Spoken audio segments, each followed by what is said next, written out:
Hello everyone, welcome to Sanmarga classes.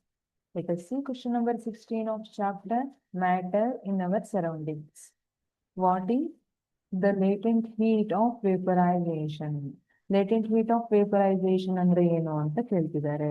So what is latent heat? Latent heat is nothing but the amount of heat required to change the state of matter. Change the state of matter without changing its temperature.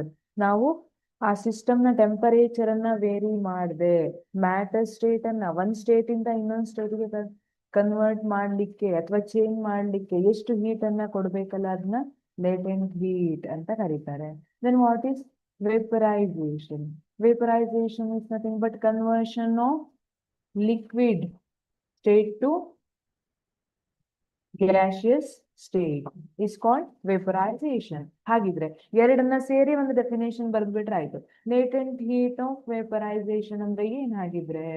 It is the amount of heat energy that is required to change 1 kg of a liquid into gas at atmospheric pressure. ನೋಡಿ, it is the amount of heat energy.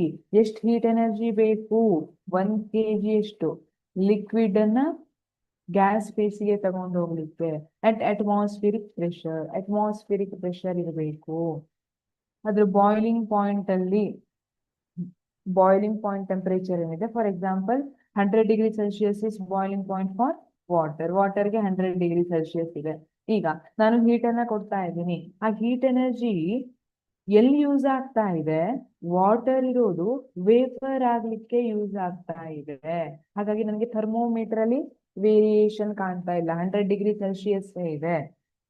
ಇದನ್ನು ನಾವು 1 kg liquid ಅನ್ನ ತಗೊಂಡು standard ಆಗಿ 1 kg liquid ಅನ್ನ ತಗೊಂಡು ಅದನ್ನ gaseous ಫೇಸ್ಗೆ convert ಮಾಡ್ಲಿಕ್ಕೆ ಎಷ್ಟು ಅಮೌಂಟ್ ಆಫ್ ಹೀಟ್ ಎನರ್ಜಿ ಬೇಕು ಅಟ್ಮಾಸ್ಫಿರಿಕ್ ಪ್ರೆಷರ್ ಕಂಡೀಷನ್ ಅಲ್ಲಿ, ಬಾಯ್ಲಿಂಗ್ ಪಾಯಿಂಟ್ ಅಲ್ಲಿ, ಅದನ್ನ ಏನಂತ ಕರಿತೀವಿ?